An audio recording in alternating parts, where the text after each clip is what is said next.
Donc, bonjour à tous. Moi, je vais venir vous présenter nos travaux au sein du laboratoire LANES au sujet des barrières psychologiques à l'exercice physique chez les patients atteints de mucoviscidose. Donc, c'est notre projet qu'on a appelé Mucobex et qui a été dans le but de développer un outil de mesure en relation avec la tolérance à l'effort et la qualité de vie. Donc déjà, pour resituer un petit peu, on va parler dans un premier temps des bénéfices de l'activité physique chez les patients atteints de mucoviscidose. Et on va parler tout d'abord des bénéfices musculaires. Donc, il a été constaté que l'activité physique permet une réversibilité des altérations musculaires et un maintien de la masse musculaire. De la même manière, l'activité physique a un impact positif sur la tolérance à l'effort et sur l'espérance de vie, ainsi que des bénéfices psychologiques et un impact positif sur la qualité de vie. Il a été cependant constaté, malgré l'ensemble de ces bénéfices, que le niveau d'activité physique des patients atteints de mucoviscidose est inférieur aux recommandations en vigueur et également que ce taux est inférieur entre les patients atteints de mucoviscidose et les patients sains du même âge. Donc vraiment, ça représente un problème majeur, le manque d'activité physique au sein de cette population, du fait des nombreux bénéfices que cela représente. Donc, améliorer le niveau d'activité physique et surtout la participation à l'activité physique de ces patients représente un objectif majeur pour nous. Et donc, notre projet Mucobex a été basé sur 3 grands axes. Donc, le premier axe, c'est une étude qualitative sur les barrières et les facilitateurs à l'activité physique, avec un but qui est vraiment d'identifier le contenu à la fois des freins et des leviers à l'activité physique par le biais d'entretiens semi-directifs. On a ensuite une deuxième dimension qui est le développement et la validation d'un outil psychométrique. Et enfin, pouvoir établir les relations entre les attitudes à l'égard de l'exercice physique et des comportements des patients mucos, donc notamment vis-à-vis du niveau d'activité physique, de la tolérance à l'effort et de la qualité de vie. Donc, pour ce faire, on a mené une première étude sur les facteurs d'engagement à l'activité physique chez les patients. Donc, pour mener cette étude, on a fait en priorité une revue de la littérature actuelle. Ce qu'il en ressort, c'est que l'une des barrières principales est l'inconfort physique général, avec notamment des douleurs musculaires, articulaires, également de la fatigue. Un inconfort qui va être plutôt spécifique aux patients atteints de mucoviscidose, qui va être la toux et l'essoufflement. On va également retrouver le manque d'intérêt pour l'activité physique qui va suivre avec le manque de motivation. De même, le manque de soutien et d'encouragement, qu'il soit de la part du corps médical, des pairs ou de la famille. Et enfin, le manque de temps, notamment à cause des traitements. Les quelques études qui existent sur ce sujet, déjà, elles sont assez rares. Et ensuite, elles s'intéressent très peu aux facteurs d'engagement à la pratique. Elles sont rarement menées de manière qualitative. En général, il y a très peu de personnes qui sont concernées par ces études et encore moins d'adultes. Or, les adultes représentent actuellement plus de 50% de la part de la population actuelle de patients mucoviscidose. Donc, c'est vraiment un public qu'il est primordial de pouvoir cibler et donc de comprendre les freins et les motivations à pratiquer une activité physique de manière régulière. Donc, le fait de s'identifier à pouvoir mettre un nom sur ces freins et sur ces leviers, ça représente vraiment un enjeu majeur de la recherche au sein de cette population et c'est pour cela que nous nous sommes intéressés à ça. Donc, notre première étude qualitative, elle a été menée chez 20 patients mucoviscidose, exactement 11 hommes et 9 femmes. Les critères d'inclusion étaient d'être adulte, donc au moins 18 ans. On avait une moyenne d'âge qui était de 33 ans, d'être en état stable de maladie et de parler la langue française. Les centres participants ont été les 2 centres du sud de la France, donc les CRCM de Gien et les CRCM de Nice. Au niveau de la méthodologie, donc, les patients ont été interviewés au sein d'une salle, en tête-à-tête, en face-à-face, seulement l'intervieweur et le patient. Les entretiens ont été enregistrés, tout a été anonymisé. Il est impossible de retrouver le nom des patients ou de pouvoir les identifier de quelconque façon. Tout a été retranscrit mot par mot. puis a été analysée de manière déductive et inductive par des méthodes assez classiques utilisées en psychologie. Donc, c'est-à-dire que plusieurs personnes ont lu les retranscriptions.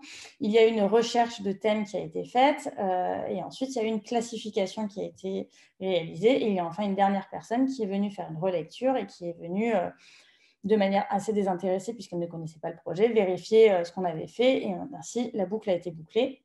Et ça, jusqu'à l'obtention d'un consensus. Donc, au niveau des résultats de cette étude, plusieurs catégories sont apparues. Donc, au niveau des catégories, on a distingué d'un côté les barrières, de l'autre les facilitateurs. Donc ici, c'est vraiment les barrières qui vont être représentées. Donc, les barrières ont été différenciées en 3 parties. Il y a eu d'un côté les barrières physiques, d'un autre les barrières psychologiques et enfin les barrières environnementales. Donc, au sein des barrières physiques, on a retrouvé notamment la fatigue engendrée par l'activité physique et les contraintes respiratoires.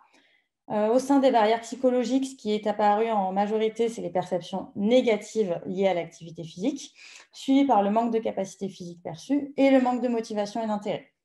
Enfin, au niveau des barrières environnementales, ce qui est apparu en premier, ça a été tout ce qui a été priorité concurrente, donc les autres activités qui ont été notamment la prise de traitement, les occupations familiales, le travail. Le manque d'offres adaptées en activité physique au sein de l'entourage du patient, donc l'absence de club sportif ou d'activités adaptées pour ces patients. Et enfin, le manque de soutien social, qu'il soit de la part des pairs, des proches ou même du milieu médical. Au niveau des leviers à l'activité physique, donc pareil, ils ont été séparés et distingués en 3 groupes. Donc on a facilitateurs physiques, facilitateurs psychologiques et les facilitateurs environnementaux. Donc, au sein des facilitateurs physiques, ce qui a été majoritairement relevé, c'est que l'activité physique apportait de nombreux bénéfices respiratoires et permettait notamment un désencombrement. Un deuxième point qui a été soulevé, ça a été la préparation à la greffe et enfin l'amélioration de l'état de physique général. Au niveau des facilitateurs psychologiques, c'est les perceptions positives de l'activité physique qui sont apparues, avec notamment une amélioration et un sentiment de bien-être, avec l'augmentation de l'estime de soi et du sentiment d'accomplissement. Et enfin, au niveau des facilitateurs environnementaux, on a retrouvé le soutien social et les offres en activité physique adaptée. Cette étude a été par la suite suivie par notre étude quantitative qui, elle, était à but de venir développer un outil psychométrique. Donc, pour ce faire, il y a eu plusieurs étapes. Donc, comme vous le voyez ici, il y en a eu 4. Il y a eu, pour faire rapidement, une première étape qui a été faite pour développer ce qu'on a appelé la version préliminaire, avec notamment la formulation de tous les items et la vérification que ces items étaient perçus de manière claire et de manière pertinente à la fois par les patients et par les membres du corps médical. Une seconde étape qui a permis de tester la dimensionnalité de l'outil avec des analyses statistiques assez poussées. Une troisième étape qui a été de tester la fiabilité de l'outil, donc de vérifier que justement la consistance interne et la stabilité temporelle étaient bien respectées et bien acceptables. Et enfin, une quatrième étape qui permettait de valider les tests de construit et donc de vérifier la validité théorique de l'outil, notamment que l'outil avait d'autres liens avec d'autres outils psychologiques comme la tolérance à l'effort, le niveau d'activité physique ou encore la qualité de vie. Et pour ce faire, on a utilisé plusieurs autres outils déjà testés et approuvés, comme le test de marche de 6 minutes, les EFR, la traduction française du questionnaire de Beck ou encore le questionnaire sur la qualité de vie CFQ14, qui est adapté aux patients de 14 ans et plus. Donc, au niveau de la méthodologie, 192 patients ont été interrogés. L'âge moyen était environ de 33 ans. Nous avons eu une dizaine de CRCM qui ont participé avec nous, à savoir il y a eu Nice, Gien, Roscoff, Grenoble, Dunkerque, Toulouse, Montpellier, Marseille, Tours et Caen. Donc, sur ces 192 patients, 192 ont participé au test de la dimensionnalité, 53 ont participé au test de la fiabilité et 73 ont participé au test de la validité de construire. Donc, pour revenir, première étape, version préliminaire, les 69 items initiaux ont été formulés notamment à partir des entretiens qualitatifs qui ont été menés en amont, donc avec la première étude que je vous ai présentée juste avant.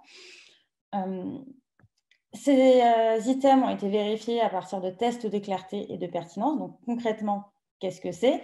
On a réuni un comité avec des professionnels spécialisés dans la mucoviscidose et des patients, notamment des patients du CRCM de Nice.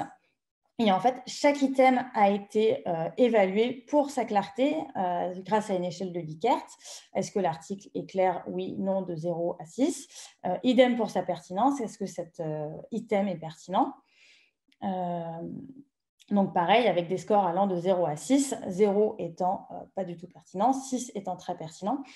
On a pu aboutir à une version à 44 items avec des scores de clarté et de pertinence qui étaient assez satisfaisants.